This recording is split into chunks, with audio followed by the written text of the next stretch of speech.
دیکھو ایک بات خوب اچھی طرح کان میں بٹھا لو، دل میں بٹھا لو، کان سے سن لو، دل میں بٹھا لو۔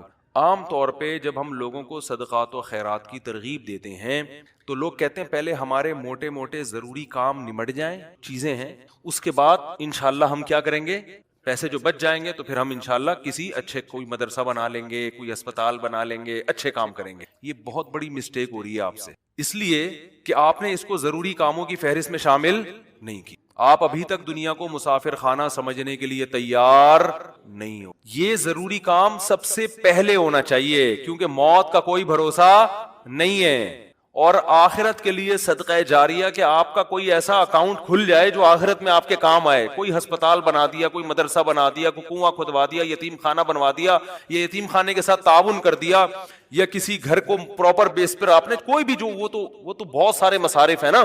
تو میں نے لاکھوں پتی لوگوں کو بھی دیکھا ہے کہ بھائی اللہ نے آپ نے ولیمے پہ 6 لاکھ روپے اڑا دیے، اور یار 8-10 لاکھ کا کوئی ادارہ بنا دو، یا کسی مدرسے میں کوئی ڈسپینسری بنا دو، یا کوئی اچھی فالتو نہ اڑاؤ جا کے کوئی بھی مانگ رہا ہے پکڑا دیے۔ یہ بھی بہت بڑی مصیبت ہے لوگوں کے ساتھ۔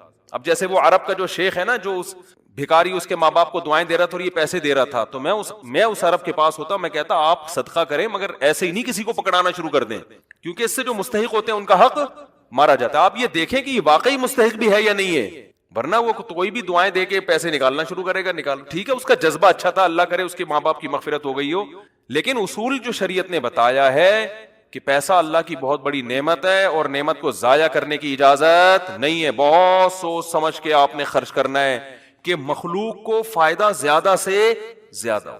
کم سے کم انویسٹمنٹ میں زیادہ سے زیادہ فائدہ کیسے ہو سکتا ہے، پھر اس میں زیادہ انویسٹمنٹ کرو۔ جیسے دنیا کے بزنس کا اصول ہے نا کہ انویسٹمنٹ کوشش ہو کم سے کم اور پروفٹ زیادہ سے زیادہ۔ ایسا تھوڑی کوئی بھی کاروبار کے لیے 1 کروڑ مانگ رہا ہے، آپ نے کہا پکڑا دیا، چل دیکھا جائے گا کتنا پروفٹ آ رہا ہے۔ تو بھائی جو دنیا کی تجارت کا اصول ہے وہی اصول آخرت کا۔ تو آخرت کا اصول یہ ہے کہ جو 2 چیزیں اس میں فوکس کرنی ہے، انسانیت کی خدمت زیادہ سے زیادہ کس کام میں۔ بعض کام ایسے انسانیت کی خدمت بہت ہے مگر ان کے اثرات زیادہ عرصے نہیں رہتے، پھر بھی یہ کام کرنا ہے، کیونکہ اس میں خدمت کیا ہے، جیسے بھوکے کو کھانا کھلانا۔ اب ایک آدمی کے پاس کھانے کے پیسے نہیں، علاج کے پیسے نہیں، وہ تو مر جائے گا بیچارہ، بھوک کی تکلیف کون برداشت کر سکتا ہے۔ تو بھوکے کو کھانا کھلانا یہ بظاہر صدقہ جاریہ تو نہیں ہے، کیونکہ یہ زیادہ ٹائم تک چلے گا نہیں نا، کھانا کھا لیا پیڑ بھر گیا بس ختم، لیکن یہ خدمت بہت بڑی ہے تو اس کو بھی فوکس کرنا ہے۔ اور بعض چیزیں ایسی ہوتی ہیں کہ جس میں فوری طور پر خدمت تو بہت نہیں ہو رہی ہوتی لیکن اس کا اثر آپ کے مرنے کے بعد بھی قائم، جیسے کنواں بنا دیا آپ نے۔ اب کنواں ایسی چیز ہے جب تک کنواں رہے گا لوگ پانی پیئیں گے، آپ کو ثواب ملتا رہے گا۔ درخت لگا دیا مر گئے تو درخت سے کوئی بہت زیادہ، ایک درخت سے کیا فائدہ ہوگا بھائی، آپ نے ایک نیم کا درخت لگا دیا تو کوئی بہت تو نہیں نا، کوئی لوگ اس کو کھائیں گے تھوڑی، نہیں بھی لگاتے تو کیا ہو جاتا۔ تو اس میں انسانیت کا فوری طور پہ کوئی بہت زیادہ فائدہ نہیں ہو رہا ایک درخت سے، لیکن اس کی اثرات بہت دیر تک قائم رہیں گے۔ یعنی آپ مر بھی گئے تو درخت کے نیچے کوئی بھی چھاؤں لے گا، درخت آکسیجن سے فائدہ پہنچائے گا، چرند پرند اس سے کھائیں گے۔ تو آپ صلی اللہ علیہ وسلم نے فرمایا، صحیح مسلم کی حدیث ہے، جس نے درخت لگا کے مر بھی گیا تو جب تک درخت رہے گا اس کو ثواب ملتا رہے گا۔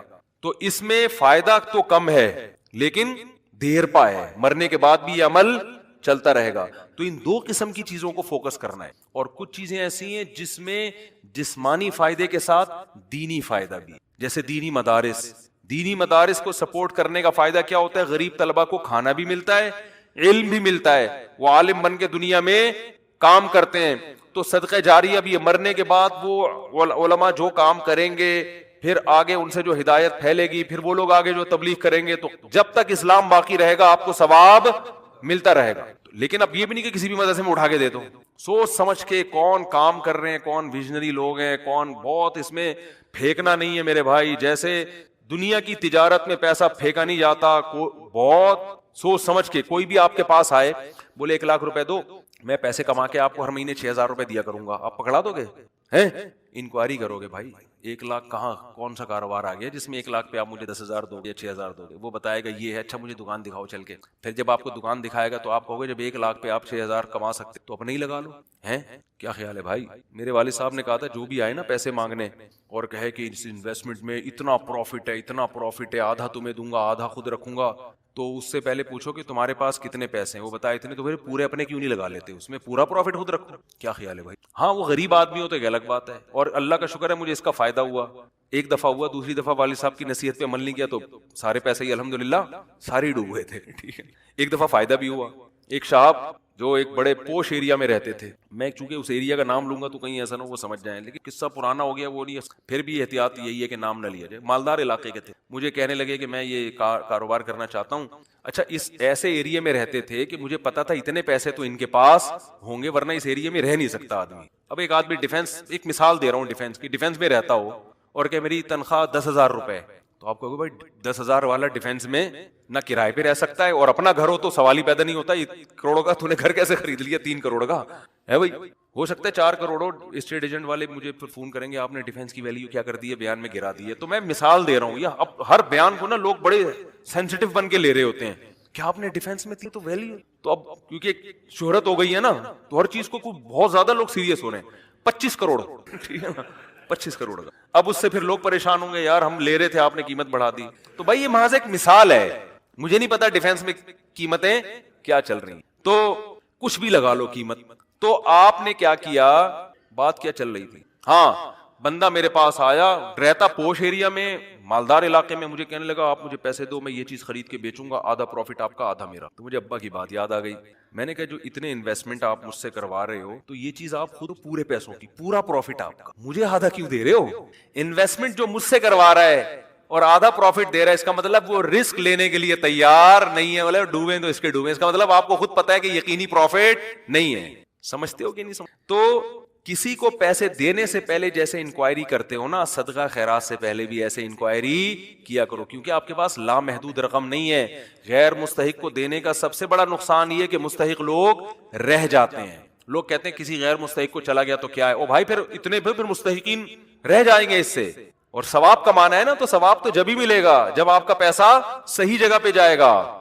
جو غیر مستحق ہو اس کو ہدیہ دے دیا کرو بھائی دوستی یاری میں, کہ چل یار گفٹ ہے. بات آ رہی ہے سمجھ میں؟ تو یہ میں اہم پوائنٹ کی بات بتا رہا ہوں کہ 2 جگہ خرچ کرنا ہے, ضرورت اور دوسرا جس کا اثر دیر پاؤ. صدقہ جاریہ بھی اچھی چیز ہے اور انسانیت کی ضرورت پوری کرنا. آپ کہہ سکتے ہیں یار ایک بھوکے کو کھانا کھلا دیا, پیٹ بھر گیا, تو وہ تو بس ایک ثواب مخصوص مل گیا, تو اب تو ختم نا, صدقہ جاریہ تو قیامت تک رہتا ہے. یہ اس لیے بتا رہا ہوں کہ ہم بعض دفعہ لوگوں کو بتاتے ہیں کہ یار یہ دیکھو یہ غریب ہے, اس کو بیوہ ہے, اس کے گھر میں راشن ڈال, تو کہہ رہے ہیں نہیں ہم تو صدقہ جاریہ چاہتے ہیں. تو یاد رکھو صدقہ جاریہ کے اپنے فضائل ہیں کہ وہ چلتا رہے گا آپ کا, لیکن بھوکے کو کھانا کھلانے کے, اس کی ضرورت پوری کرنے کے اپنے, وہ ثواب تھوڑا ہے لیکن وزنی بہت ہے. وزنی کیسے؟ حدیث میں آتا ہے قیامت کے دن اللہ اعلان کریں گے, جب میدان حشر ہوگا نا, بہت سختی کا دن ہوگا, تو اللہ اعلان کریں گے کہاں ہیں وہ لوگ کہ جب میں بھوکا تھا تو انہوں نے مجھے کھانا کھلایا, میں پیاسا تھا تو انہوں نے مجھے پانی پلایا, آج ان بھوکوں کو میں کھلاؤں گا کیونکہ انہوں نے مجھے کھلایا تھا. جیسے ہوتا ہے نا, آپ کو بھوک لگ رہی تھی, کسی نے آپ کا اکرام کیا, تو اب آپ کو کہیں وہ بھوکا نظر آئے تو آپ سب سے پہلے اس کو کھلاؤ گے نا. یار میں ٹی وی میں آ رہا ہوں کیا ہے, تھک گئے ہیں تو بیان ختم کر دیتا ہوں, بس ویسے ہی بھی ختم ہونے والا ہے. دیکھو غیرت مند انسان کیا کرتا ہے, آپ بھوکے تھے, اور آسان مثال, آپ کی گاڑی میں پیٹرول ختم ہو گیا, آپ نے پیٹرول پمپ والے سے کہا یار تھوڑا سا ڈال دو, پیسے بعد میں. اس نے کہا چل یار میں اپنے پیسوں سے جاؤ یار. ایک دن کیا ہوا, اتفاق سے آپ پیٹرول پمپ کے مالک بن گئے, وہ آیا گاڑی لے کے, پیٹرول نہیں ہے, لائن لگی ہوئی ہے, بہت سے غریب آ گئے بغیر پیٹرول کے نا, ٹھیک ہے نا. اب آپ کے پاس محدود پیٹرول ہے, تو آپ کس کی گاڑی میں ڈالو گے؟ آپ اعلان کرو گے بھائی جنہوں نے میری بائک میں یا گاڑی میں پیٹرول ڈالا تھا نا, وہ بندہ آگے آ جائے, اس کی ضرورت تو پوری کرنی. تو ایک عام انسان جب یہ کام کرتا ہے تو اللہ تو غیور ہے بھائی, تو اللہ اعلان کرے گا, بھوک اور پیاس میں لوگ تل ملا رہے ہوں گے, اللہ کہے گا سب سے پہلے ان کو کھلاؤں گا جنہوں نے جب میں بھوکا تھا مجھے کھلایا, جب میں پیاسا تھا مجھے پلایا. تو لوگ کہیں گے اللہ تو کہاں بھوکا ہو سکتا ہے, تو اللہ کہیں گے میری مخلوق میں فلاں شخص بھوکا تھا, تو اس کا بھوکا رہنا ایسا ہی ہے جیسے میں, کیونکہ حدیث میں آتا ہے الخلق عیال اللہ, جیسے گھر کا کوئی سربراہ ہوتا ہے نا, تو بچے بھوکے ہوں گے تو تکلیف کس کو ہوتی ہے, باپ کو ہوتی ہے کہ نہیں ہوتی ہے. تو آپ صلی اللہ علیہ وسلم نے فرمایا اللہ کی مخلوق بھی ایسے جیسے اللہ کے اہل و عیال, اللہ کا تو اہل و عیال نہیں ہوتے لیکن مثال دی ہے, ایسے ہی ہے, اللہ کو ان کی فکر ایسے ہی ہے. وہ الگ بات ہے بہت سے بھوکے مرتے ہیں, یہ اللہ کی تقدیر ہے, یہ اللہ کی حکمت ہے, دنیا کو اللہ نے ایسے ہی چلایا ہے کہ کسی کو ملے گا کسی کو نہیں ملے گا, یہ اب اس میں تو اللہ سے نہیں الجھ سکتے.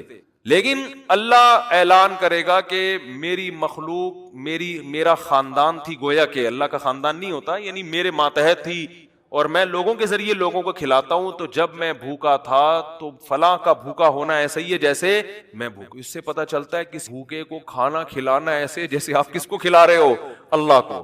تو اگرچہ یہ صدقہ جاریہ نہیں ہے لیکن بھائی ایک نیکی ہے, لیکن یہ وزنی بہت زیادہ ہے. تو ان دونوں مدوں میں خرچ کیا کرو. کرو گے کب؟ لوگ کہتے ہیں اچھا ٹھیک ہے, وہ ایک دو کو تو کھلا دیتے ہیں. جو بڑا اماؤنٹ جو ہے نا, جیسے اپنی شادی بیاہ پہ خرچ کرتے ہیں, گاڑیوں پہ خرچ کرتے ہیں, مکان پہ خرچ کرتے ہیں, اس ٹائپ کا اماؤنٹ اللہ کے لیے خرچ, اللہ کے لیے بس وائپر والے کو, اب 20 ریٹ تھوڑے بڑھ گئے ورنہ 5 پہ پھر کھلا مانگ بھی رہے ہوتے تھے. وہ پھر کیا مانگ رہے ہوتے تھے؟ ایک آدمی نے کسی فقیر سے کہا کہ ایک فقیر کسی آدمی کے پاس آیا کہ اللہ کے نام پہ نا پتہ نہیں کچھ چائے پلا دو یا کچھ کھانا کھلا دو. تو اس نے 100 کا نوٹ نکالا, بولا کہ 50 روپے ہیں. اس نے کہا ہاں. اس نے کہا 50 روپے دے گا واپس لے گا. اس نے کہا پہلے وہ اس سے پی لو. یہ بھی لوگوں کو جانچنے کا ایک, بھائی بھکاری سے بولے جی پہلے وہ پیسے تو خرچ کرنا تھے, تیرے پاس ہیں. یہ بھی ایک طریقہ, بڑا خاندانی طریقہ ہے یہ, ٹھیک ہے نا.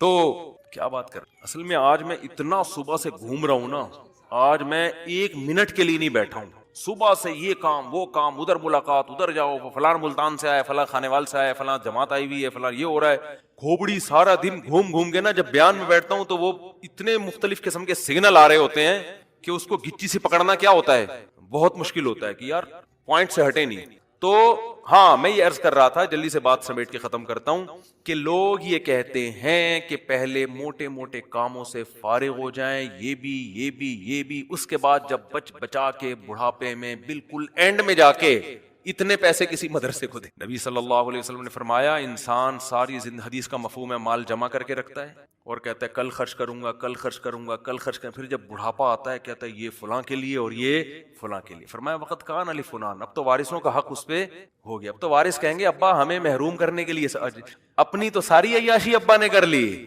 اب جب ابا کا انا للہ ہونے والا ہے, دنیا سے جانے والے ہیں, اب بچوں کو نظریں ہوتی ہیں دو دکانیں ابا کی میرے حصے میں آئیں گی. چلو ابا سے ایسی لالچ تو نہیں کرنی چاہیے, لیکن بہرحال پتہ ہے کہ یار چلو ابا نے بنائی, اب ہمارے کام آئیں گی. اب ابا کیا کر رہے ہیں, فلاں 2 دکانیں مدرسے کو دے دو, فلاں فیکٹری کو دے دو, یتیم خانے کو دے دو. تو اس میں نقصان کس کا ہو رہا ہے, کیونکہ اب تو ابا کو ضرورت نہیں ہے. تو نہ کرنے سے یہ بھی پھر بھی بہتر ہے 1/3 کے اندر کہ بچوں کو نقصان نہ ہو. اگر بچوں کو نقصان ہو رہا ہے پھر تو یہ بالکل صحیح نہیں ہے. حدیث میں آتا ہے کہ آخر عمر میں نا اس طرح سے صدقہ کر دینا کہ بچے دوسروں کے محتاج بن جائیں. آپ صلی اللہ علیہ وسلم نے اس کی اجازت نہیں دی ہے. لیکن اگر بچوں کے لیے اتنا چھوڑ کے جا رہے ہو آخر عمر میں کہ وہ اپنے پاؤں پہ اچھی طرح کھائیں گے پیئیں گے, تو پھر 1/3 آپ صدقہ بھی کر سکتے ہیں, جائز ہے اور اس کا بھی ثواب ملے گا. لیکن میرے بھائی یہ خاندانی صدقہ, اس لیے کہ آپ نے تو بھرپور عیاشی کر لی نا. آپ کی تو 4 شادیاں معذرت کے ساتھ ہو گئیں, ایک جس کی ہو گئیں ان کی بات کر رہا ہوں, اور آپ کی تو جناب یہ بھی ہو گیا وہ بھی ہو گیا, سارے کام ولیموں پہ بھی اڑا دیا اور انویسٹمنٹ بھی دبا کے کر لی, کاروبار بھی ہو گیا, سب کچھ مزے تو اڑا لیے نا آپ نے. تو یہ نبی کی نظر میں افضل صدقہ نہیں ہے. افضل صدقہ یہ ہے, آپ صلی اللہ علیہ وسلم سے صحابی نے پوچھا یا رسول اللہ سب سے بہترین صدقہ کون سا ہے؟ آپ نے فرمایا وہ صدقہ ہے تأمل الغنا وتخشى الفقر, تمہیں امید ہو کہ اگر یہ پیسہ میں نے صدقہ نہیں کیا تو اس سے ڈبل بنا سکتا ہوں, پیسے سے پیسہ کما سکتا ہوں, یہ امید ہو, اس حال میں پیسہ صدقہ کرو. اور یہ بھی ڈر ہے کہ اگر کر دیا تو فیوچر میں غریب نہ ہو جاؤں. اس ملی جلی کنڈیشن میں جو صدقہ ہوگا نا وہ کیا کہلائے گا؟ خاندانی صدقہ. سمجھ میں نہیں آ رہی بات. تو اس لیے صدقات و خیرات میں یہ نہیں کہہ رہا, یہ تو حدیث میں بھی منع ہے کہ اتنا کر دینا کہ کل لوگوں کے محتاج بن جائیں, یہ تو جائز ہی نہیں ہے نا, کہ اپنے ضروری جو بیوی بچوں کے ہیں وہ تو بہرحال, لیکن صرف اتنا کر لیں کہ آپ جب یہ کہتے ہیں نا کہ میرے یہ چند ضروری کام ہو جائیں تو پھر میں یہ کروں گا, یہ الفاظ غلط ہیں. آپ یہ کہیں کہ میرے چند ضروری کاموں میں ایک اہم ترین کام یہ بھی ہے, تو یہ والا کام بھی ان ضروری کاموں کی طرح ترجیحی بنیادوں پہ کرنا ہے, اور یہ چند ضروری کام جس میں یہ بھی ہو جائیں تو پھر میں کیا ہو جاؤں گا؟ فری, پھر میری مرضی میں جہاں چاہے صدقہ کروں. بہت مشکل ہے بات سمجھ. تو بڑی انویسٹمنٹ جیسے بزنس پہ کرتے ہیں, بڑی انویسٹمنٹ جیسے شادی پہ کرتے ہیں, بڑی انویسٹمنٹ جیسے اپنے بچوں کی ایجوکیشن پہ کرتے ہیں, ایسے ہی ایک آدھ بڑی انویسٹمنٹ آخرت کے لیے بھی. اللہ علیہ وسلم سے صحابی نے پوچھا بہترین صدقہ بولو بھائی کون سا؟ تو آپ نے فرمایا بہترین صدقہ یہ ہے تأمل الغنا وتخشى الفقر. کیا عجیب کہ تمہیں یہ امید ہو کہ اگر صدقہ ابھی نہیں کیا تو اس پیسے سے مزید پیسہ بنا لوں گا. دیکھو وہ پیسہ جس سے آپ کو یہ امید ہو کہ مزید پیسہ بنا سکتا ہوں، اس پیسے سے زیادہ محبت ہوتی ہے نا. وہ پیسہ جو پڑا ہوا ہے آپ کو پتا ہے کھا پی کے کیا ہو جائے گا، ختم تو ہونا ہی ہے، تو چلو اس میں سے کچھ فلاں کو دے دو، بیوہ کو دے دو، فلاں کو دے دو. دونوں میں کون سے پیسے سے محبت زیادہ ہوتی ہے؟ دوسرے والے سے، پہلے والے سے؟ بولو نا، پہلے والے سے. کیونکہ یہ پیسہ تو آپ کو پتا ہے ویسے ہی ختم ہو جائے گا کھا پی کے، بزنس تو کرنا نہیں ہے، تو تھوڑا سا یار پڑوسیوں کو بھی دے دو یار، اس میں سے تھوڑا سا فلاں کو بھی دے دو. صحیح ہے نا؟ 4 پراٹھے کھانے تھے، 3 کھا لو، 1 کسی اور کو کھلا دو. ایک پیسہ وہ ہوتا ہے جس میں آپ کو غنا کی امید کی، یہ مجھے مالدار بنا دے گا. اور دوسری بات، ایک پیسہ وہ ہے جس میں آپ کو پتا ہے کہ خرچ کروں گا، انویسٹ کروں گا تو اور پیسے والا ہو جاؤں گا، انویسٹ نہیں کروں گا تو غریب نہیں ہوں گا، کم از کم اتنا ہی رہوں گا. ایک یہ پیسہ ہے. دوسرا پیسہ یہ ہے کہ آپ کو پتا ہے انویسٹ کیا تو اور مالدار، نہیں کیا تو غریب. اس پیسے سے محبت تو اور زیادہ ہوتی ہے کہ نہیں ہوتی؟ تو آپ نے فرمایا جو پیسہ اس کنڈیشن میں تمہارے پاس ہو کہ تأمل الغنا، تمہیں امید ہے کہ نہیں کیا تو اور پیسہ آ جائے گا، کر دیا تو اس سے بھی بدتر حالت ہو جائے گی، فرمایا اس پیسے میں سے اللہ کی راہ میں صدقہ کرنا یہ سب سے بہترین صدقہ ہے. نہ سمجھ میں نہیں آ رہی میرا خیال ہے بھائی، کیونکہ یہ جب روکڑا خرچ کرو گے تو دل سے پیسے کی محبت نکلے گی.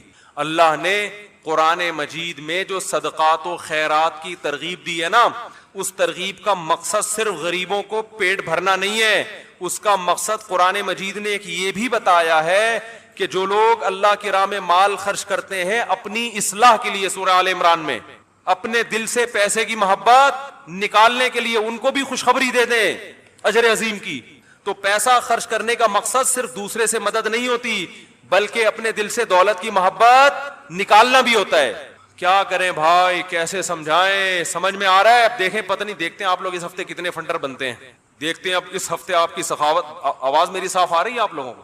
اب دیکھتے ہیں کیا رپورٹیں آتی ہیں. آج جناب حاتم تائی قبر سے نکل کے کھڑا ہو گیا. مفتی صاحب کے بیان میں ایک صاحب آئے ہوئے تھے، 1 کروڑ کا چیک انہوں نے اپنے غریب بھائی کو دے دیا اور دکان بنا کے دے دی. چل یار تیرے پاس کچھ بھی نہیں ہے، ریڑھی لگا رہا ہے، یہ طارق روڈ کی ایک دکان میں نے تیرے نام کی، جا کما. حاتم تائی قبر سے اٹھ کے آ جائے گا. کیا خیال ہے؟ تو دیکھتے ہیں انشاءاللہ، امید ہے اس ہفتے اس قسم کی رپورٹیں آنا. بولو بھائی، شروع ہو جائیں. 1 کروڑ زیادہ ہو گئی میرا خیال ہے، زیادہ ہو گیا. ایسا نہ ہو کہ آپ خرچ کر کے پھر رونا نہ شروع کر دیں. اگر رونے کا خطرہ ہے نا تو پھر نہ کریں.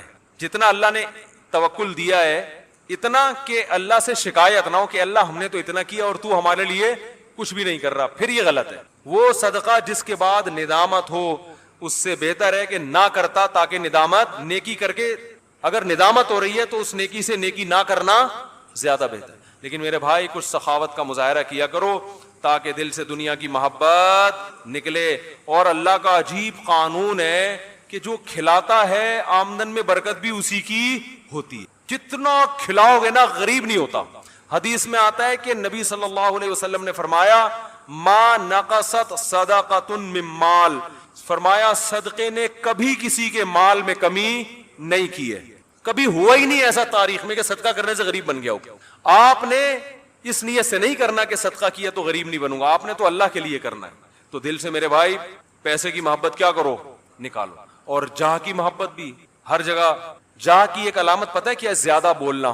جو آدمی ہر محفل میں بولتا ہے نا، اس کا مطلب ہے اس کو اپنی ٹانگ ہر جگہ اونچی کرنے کا شوق ہے. اس لیے صوفیہ کرام کے ہاں اس کا بڑا اہتمام، خاموشی سکھائی جاتی تھی. جب تک لوگ آپ سے کچھ سننا نہیں چاہ رہے آپ چپ کر کے محفل میں کیا کریں، بیٹھے. ایسا بھی ہم نے دیکھا ہے، محفل لگی ہوئی ہوتی ہے، علماء بیٹھے ہوئے ہیں، بڑے لوگ بیٹھے ہوئے، ایک درمیان میں ایک آدمی بار بار بولے جا رہا ہوتا ہے. وہ یہ شو کرنے کے لیے کہ میں بھی اس مجلس میں موجود ہوں. بھائی چپ کر کے بیٹھے رہو. جب بڑے بیٹھے ہوئے ہیں تو تمہیں بولنے کی کیا ضرورت ہے؟ اس لیے زیادہ بولنا، ہر محفل میں بولنا، بے وقت بولنا، کوئی آپ سے مشورہ لے نہیں رہا بلا وجہ اس کو جا کے مشورہ دینا، یہ بھی حب جاہ کی علامت ہے. اس کی علامت ہے آپ کے دل میں بڑا بننے کا ہوس ہے. جب پوچھا جائے، دیکھو ہمارے یہاں نا ڈاکٹروں کا ایک گروپ ہے، یہ تو ہر فیلڈ میں ہوتے ہیں نا، ہر فیلڈ میں ڈاکٹروں کا ایک پینل ہے. آپ نے کوئی مشورہ لینا ہے تو جو ڈاکٹر ہوتے ہیں نا وہ سینئر کو بولنے دیتے ہیں، بھئی یہ سینئر ہے ان کو بولنے دو. اگر وہاں کوئی جونیئر پہلے بول رہا ہے سینئر سے پہلے، بے شک صحیح بول رہا ہو، اس کا مطلب اس کو بولو نا شوق ہے. بھائی جب سب بیٹھے ہوئے ہیں تو سینئر کو پہلے بولنے دو نا. اس کی بات پہ کوئی اشکال ہوگا تو پھر آپ، یا آپ سے پوچھا جائے گا تو آپ بھی. ہمارے ہاں علماء میں کیا ہوتا ہے، جب مجلس تحقیق ہوتی ہے نا علماء کی، تو ہم بالکل چپ بیٹھے ہوتے ہیں. ایک ایک گھنٹے کی مجلس میں ہم کیا ہوتے ہیں؟ چپ. بڑے بول رہے ہوتے ہیں. بڑا جب کہتا ہے نا کہ ہاں جی آپ بھی کچھ فرمائیے, کچھ آپ بھی لکھ کے لائے ہیں, تو وہ جب کہتے ہیں تو پھر ہم کیا کرتے ہیں؟ پڑھنا شروع کرتے ہیں, جی یہ لکھا ہے کتاب میں, فلاں کتاب کا یہ حوالہ. لیکن جو اناڑی لوگ ہم نے دیکھے ہیں نا, جن کی تربیت نہیں ہوتی, وہ کیا ہوتا ہے کہ بڑا بیٹھا ہوا ہے اور چھوٹا پہلے بول رہا, اور پھر بولتا بھی نہیں, لڑتا ہے, پھر اپنی بات کو کیا کرتا ہے؟ منواتا ہے, ٹھونستا ہے. صحیح ہے نا؟ لڑائی گھروں میں بھی یہی ہے.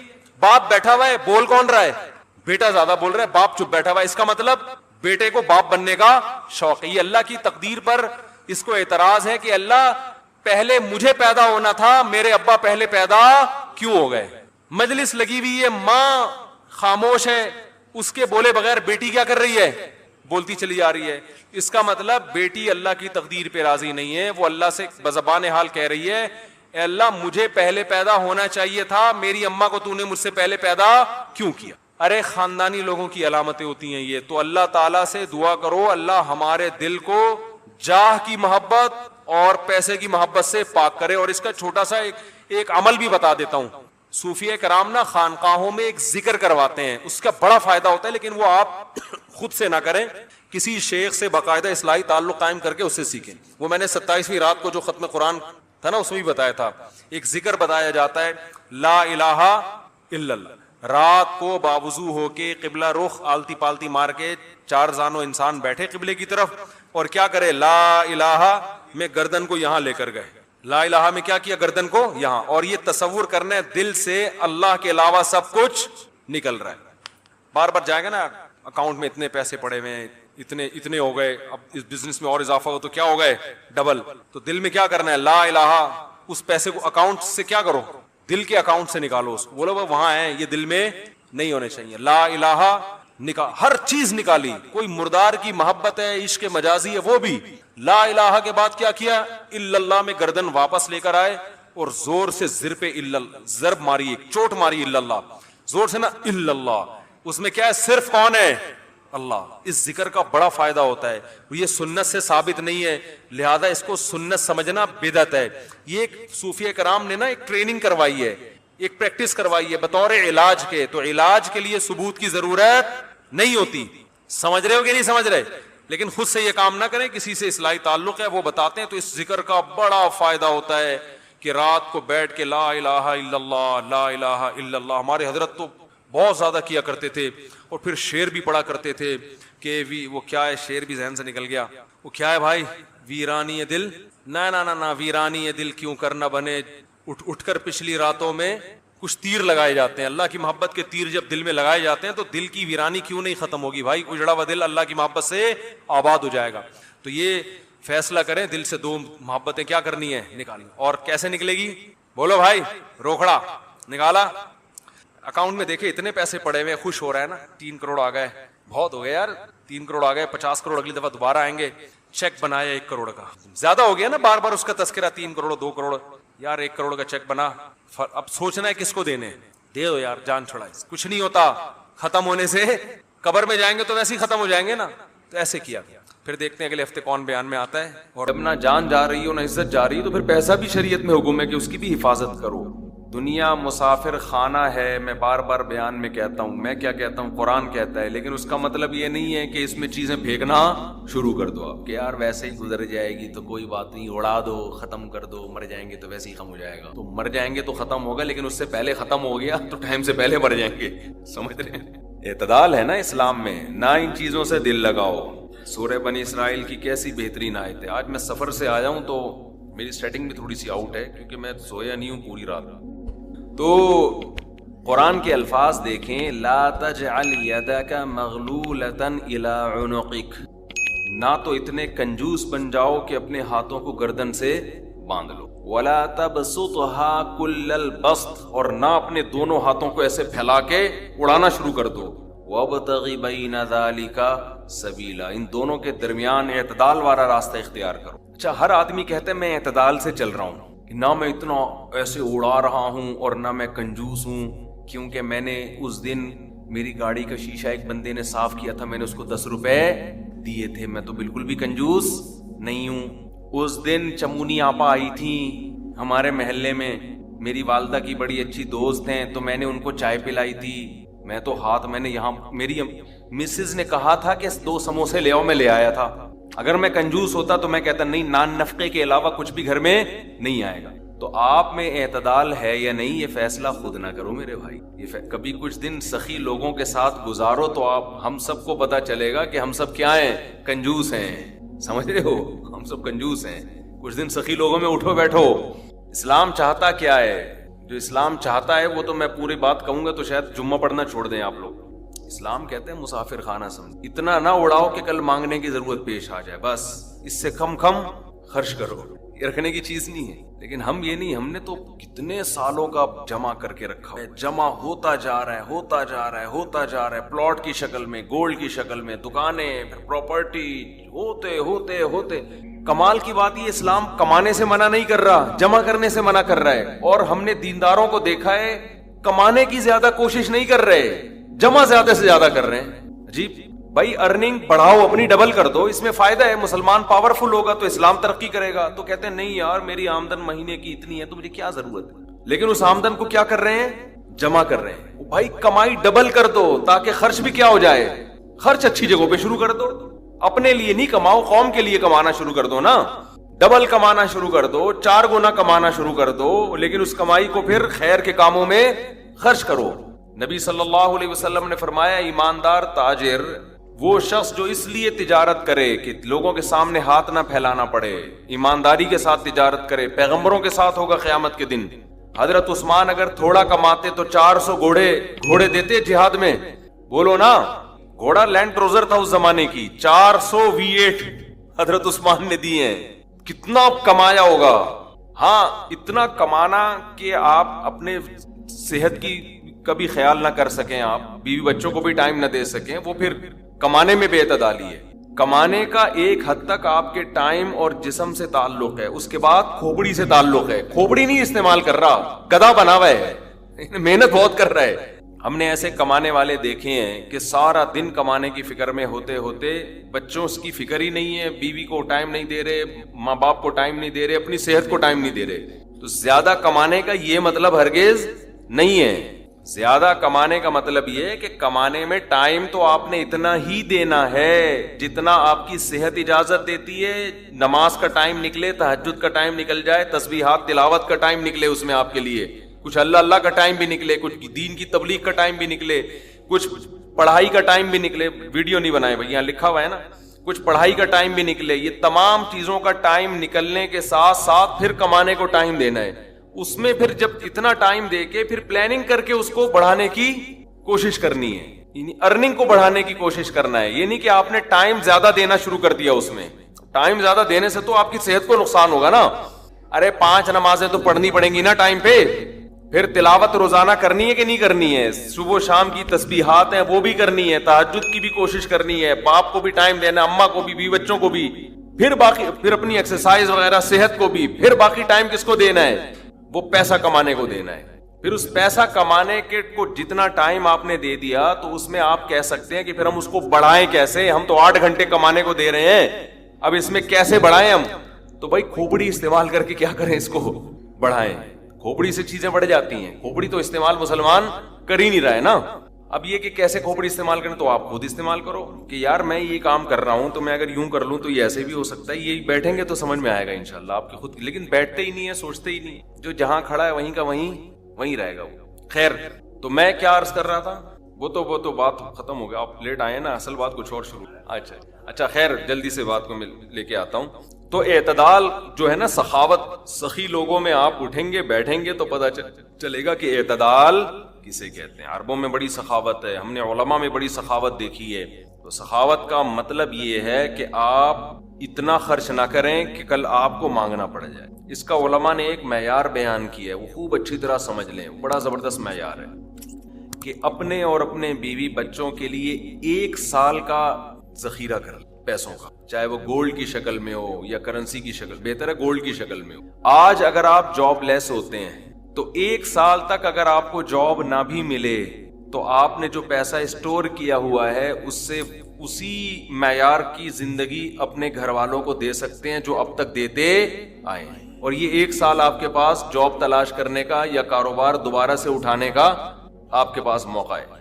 1 سال سے زیادہ کی پھر کوئی انتہا نہیں ہے. لوگ کیا کرتے ہیں, جمع کر رہے ہیں کہ کل اگر جاب چلی گئی, کل اگر کاروبار ٹھپ ہو گیا تو بھائی کل کیا, پھر تو خبر تک کا رکھو سنبھال کے, وہ تو پھر ٹینشن سے ہی دنیا سے جاؤ گے. تو کچھ اللہ پہ توکل کرو نا اس معاملے میں. اللہ ہمارے بس میں یہ تھا 1 سال ایک خاص مقدار ہوتی ہے, اس میں چاروں موسم آ جاتے ہیں. بھئی کاروبار آپ کا نہیں چلا, سردی میں نہیں چلا تو ہو سکتا ہے گرمی میں چل جائے, خزاں میں چل جائے, بہار میں چل جائے, تو کبھی نہ کبھی تو چلے گا. نہیں چلا تو پھر اللہ نہیں چلانا چاہتا, وہ اسی میں اللہ کرے بیٹھ کے. جو آدمی اللہ پہ اعتماد توکل نہیں کرتا وہ تو کبھی زندگی میں سکون میں آ ہی نہیں سکتا ہے. تو 1 سال کا اسٹور کر لیں آپ. اور بہت اللہ نے پیسہ دیا ہے تو بچوں کے لیے ایک پراپرٹی لے کے ڈال دی, پلاٹ 2-4 لے کے ڈال دی. مرنے کے بعد بچے بالکل روڈ پہ نہ آ جائیں, بس باقی کیا کرو, کھاؤ کھلاؤ. کیا کریں. ایک لطیفہ سنا دوں, ہمارے ایک دوست نے بھیجا تھا, بڑا زبردست قسم کا. ہمارے ایک دوست ہیں لاہور میں, انہوں نے کسی کا لطیفہ بھیجا, لیکن لطیفہ بڑا سبق آموز ہے. وہ ایک آدمی گیا گوشت کی دکان پہ, شاید آپ لوگوں نے بھی سنا ہو, اور کہنے لگا کہ 1 کلو گوشت دے. اتنے میں ایک بندہ آیا, یہ آدمی لینڈ کروزر میں گیا نا, بڑی VIP گاڑی میں, مالدار آدمی ہے, گوشت کتنا لے رہا ہے. دوسرا آدمی آیا, اس نے کہا بھائی 10 کلو گوشت دے, چانپیں بھی اور دل بھی, کلیج, پٹ کا گوشت الگ, بکرے کی الگ نکال, فلانے الگ نکال. کسائی اس کو چھوڑ کر اس کے پیچھے لگ گیا نا, اس کو پہلے گوشت بنا کے دی. یہ جو 1 کلو والا تھا نا, 1 کلو, اس کو غصہ آیا کہ یار اس کو تو 10 کلو دے رہا ہے کم بخت, 10 کلو والے کو پہلے دے رہا ہے. اس نے کہا بھائی اس کا آرڈر بڑا ہے, وہ پرانا کسٹمر ہے ہمارا. اس نے کہا یار اس کے پاس اتنا پیسہ کہاں سے آیا کہ اتنا ویسے گوشت لے کے جا رہا ہے. اس نے کہا بات یہ ہے کہ اس کی 4 بیوی, اس کی کتنی بیویاں ہیں, 4, چاروں بیوائیں ہیں, اور یہ چاروں بیویاں کسی مالدار آدمی کی بیویاں تھیں جو ان کے لیے بہت پیسہ چھوڑ کے گئے اپنی بیویوں کے لیے. اس مالدار نے کھایا کم اور بچایا بولو زیادہ. اب بچانے میں زندگی گزر گئی اس کی, تو ظاہر ہے کھانا نصیب نہیں ہوا, مر گیا.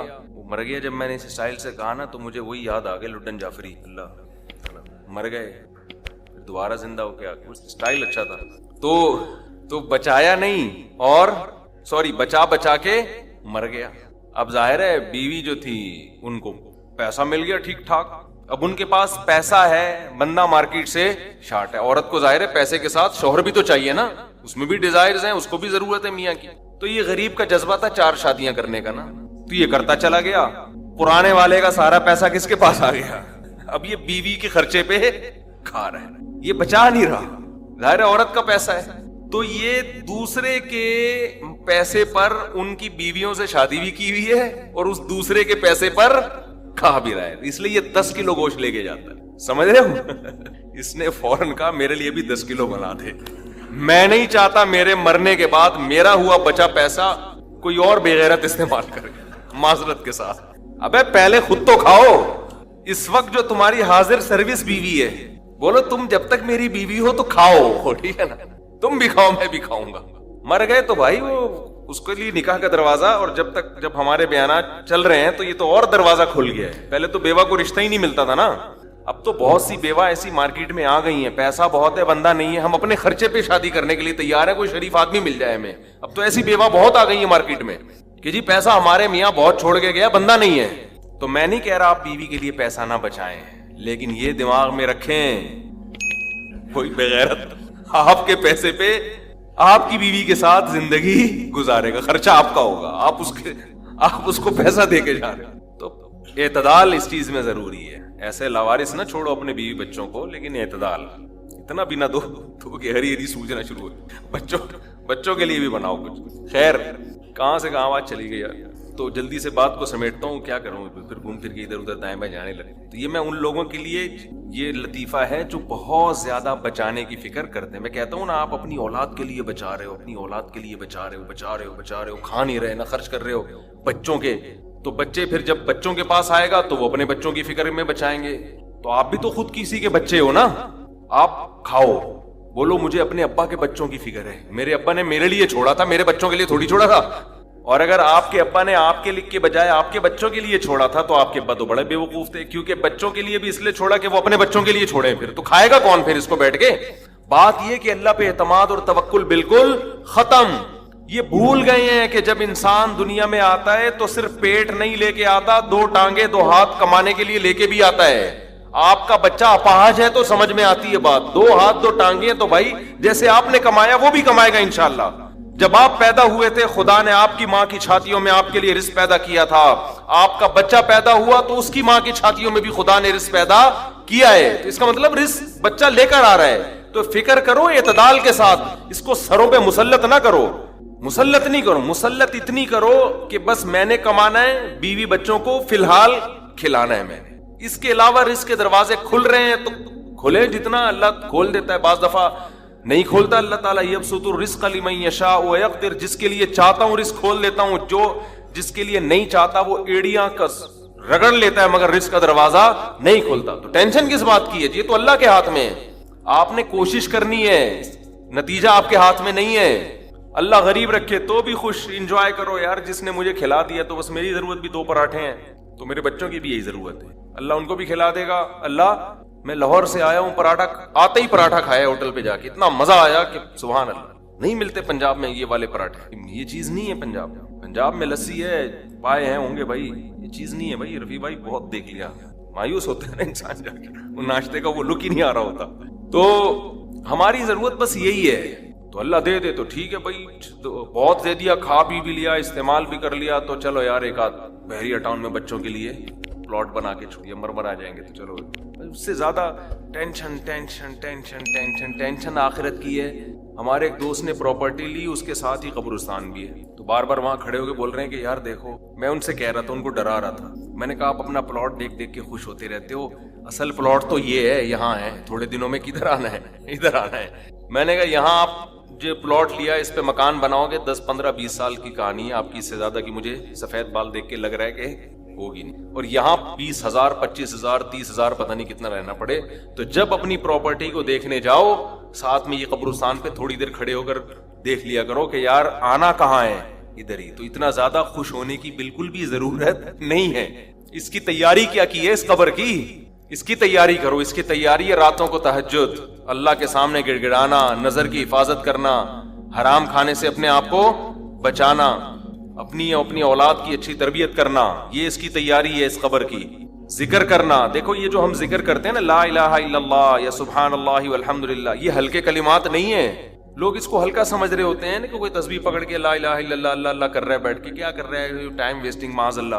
اللہ کو سب سے زیادہ یہ عمل محبوب ہے کہ میرا تذکرہ کر رہا ہے. ہم جب دنیا کا تذکرہ کرتے ہیں, پراپرٹی وہاں چلی گئی, ابے تجھے پتا ہے وہ بھی ہاتھ سے نکل گئی پراپرٹی, اور یہ بھی ہو گیا اور وہ بھی ہو گیا, ابے تجھے پتا ہے آج کل کون سا بزنس چل رہا ہے, صبح و شام دنیا دنیا دنیا جو کرتے ہیں نا, اس میں ہمیں دلچسپی ہے, اللہ کو کوئی دلچسپی نہیں. یہ فنا ہونے والی چیز ہے.